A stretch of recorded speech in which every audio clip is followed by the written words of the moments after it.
አሜን። በስመ አብ ወወልድ ወመንፈስ ቅዱስ አሐዱ አምላክ አሜን።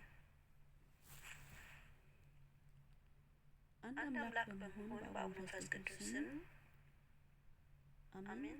መስከረም 23 የደብረ ቢዝኑ አባ ተወልደ መድኅን ዕረፍታቸው ነው። የከበሩ ቅዱሳን መነኮሳት አውናብዮስ እና እንድርያስ በሰማዕትነት አረፉ። ዳግመኛ በዚህች ዕለት የክርስቶስ ሙሽራ የሆነችው ቅድስት ተክላ መታሰቢያ በዓሏ ነው። የከበሩ ቅዱሳን መነኮሳት አውናብዮስና እንድርያስ እነዚህም ቅዱሳን ከሊዳ አገር ከታላላቅ ወገኖች የተወለዱ ናቸው።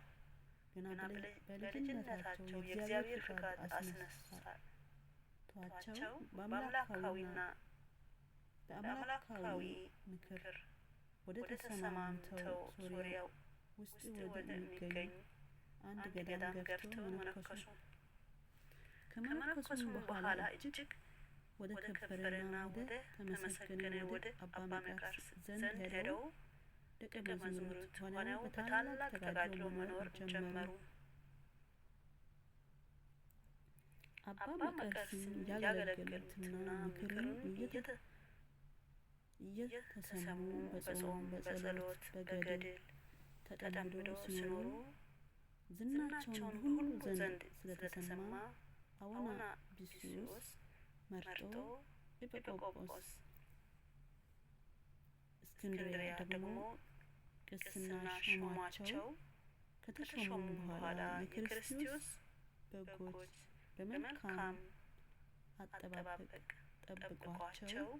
ከዚህ በኋላ ስጋቸው ፈጽሞ እስኪ ያደክም ድረስ ተጋድሏቸው አገልግሎታቸው እጅግ አበዙ። በወቅቱም የነበረው ከሃዲ ንጉሥ አውናብዮስና የእስክንድርያ የተጋድሎ የጽድቅ ሕይወት በሰማ ጊዜ ወታደሮችን ልኮ አስመጣቸው። የክብር ባለቤት ክርስቶስ እንዲክዱና ወደ ረከሰችው የርኩስ አምልኮ እንዲገቡ አዘዛቸው። ያን ጊዜ ቅዱሳኑ የረከሱ ጣዖታትና ረከሱ ረገሙ። ንጉሡም ታላቅ ቁጣት ተመልክቶ አውናብዮስን እንድርያስን እጅግ አሰቃያቸው። ጽኑ በሆነ ልዩ ስቃይ አሰቃይቶ በኋላ ዳግመኛም አካላቸውን የተለያየ ቦታ ለያይቶ መቆራረጥ በእጅጉ አሰቃያቸው። ከዚህም ስቃይ በኋላ ቅድስት ዕረፍታቸው ከስጋቸው ቅድስት ነፍሳቸው ከስጋቸው ተለየችና የሰማዕትነት ፍጻሜያቸው ሆነ። ጌታችንም ለእያንዳንዳቸው ሶስት የክብር አክሊል አቀዳጃቸው። አንዱ በገድል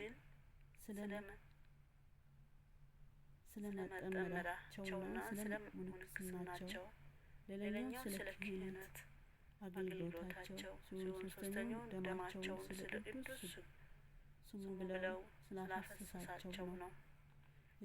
የሰማዕታቱ ረድኤት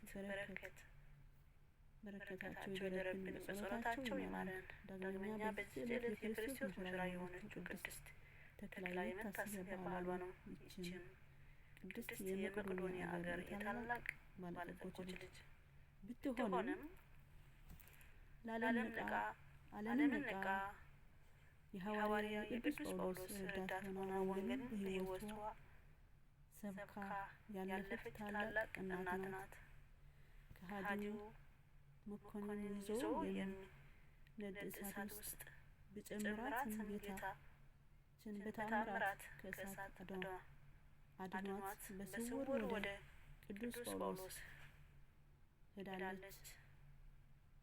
ለተራቡ አንበሶችም ቢሰጧትም አንበሶቹ ሰግዶላት የእግሯን ትቢያ ልሷል። ቅድስት ተክላ ረድኡ ለጳውሎስ ይህችም ቅድስት ለቅዱስ ጳውሎስ ረድእ ሆና ረዳት ሆና ያገለገለች ታላቅ ሐዋርያዊት እናት ናት። የመቄዶንያ ሀገር ባለጠጎች የነበሩ ወላጆቿ ጣዖት አምላኪ ነበሩና በሕጋቸውም ሥርዓታቸው አድርገዋት አሳደጓት። ሐዋርያው ቅዱስ ጳውሎስ ወደዚች ሀገር ገብቶ ቅዱስ ወንጌል ሰበከ። ቅድስት ጠቅላም ትምህርቱን በሰማች ጊዜ ቤቷን ሆና ሳትበላና ሳትጠጣ 3 ቀን ቆየች። ከዚህም በኋላ ለሚጠብቋት ዘበኞች እንዳይናገሩባት በማለትም የወርቅ ወላዋም ሰጠቻቸውና ወደ ቅዱስ ጳውሎስ ሄደች። እርሱም በደስታ ተቀብሏት የክርስቶስን ሃይማኖት አስተማራት። በማግስቱም ቅድስት ጠቅላን እናቷ ስትፈልጋት ከቅዱስ ጳውሎስ እግር ስር አገኘቻት። ከዚህም ወደ መኮንኑ ዘንድ ሄዳ ልጅዋ ክርስቲያን መሆኗን በመናገር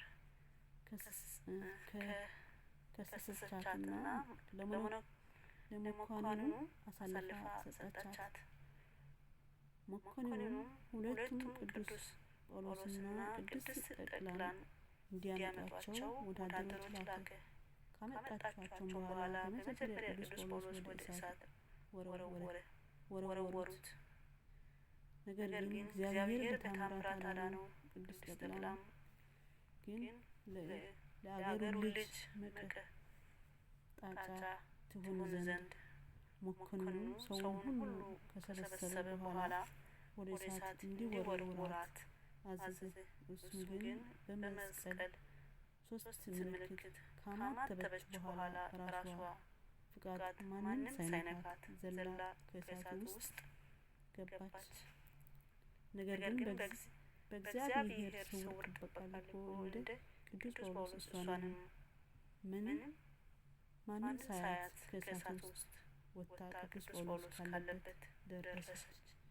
የራሷንም ጸጉር ቆርጣ በራሷም ወገብም ታጥቃ ቅዱስ ጳውሎስ ተከተለችው። መኮንኑም በሕይወት መኖሯን ሰምቶ ድጋሚ አስፈልጓት አሳዛትና ሃይማኖቷን እንድትለውጥ አስገደዳት። እሺ እንዳለችው ባወቀ ጊዜ በተራሯ ነፍስ ጉድጓድ ውስጥ ጨመራት። ነገር ግን አንበሶቹ ሰግዶ የእግሯ ትቢያ ሊሶላት ተመለከቱ። መኮንኑ ይህ በተመለከተ ጊዜ እርሱም ወገኖቹ ሁሉ አምነው ተጠምቀውና የክርስቶስ መንጋዎች ሆኑ። ቅድስት ጠቅላም የጌታችንን ወንጌል ማስተማር እና ቅዱስ ጳውሎስን በማገልገል ብዙ ከተጋደለች በኋላ መስከረም 27 ቀን አረፈች።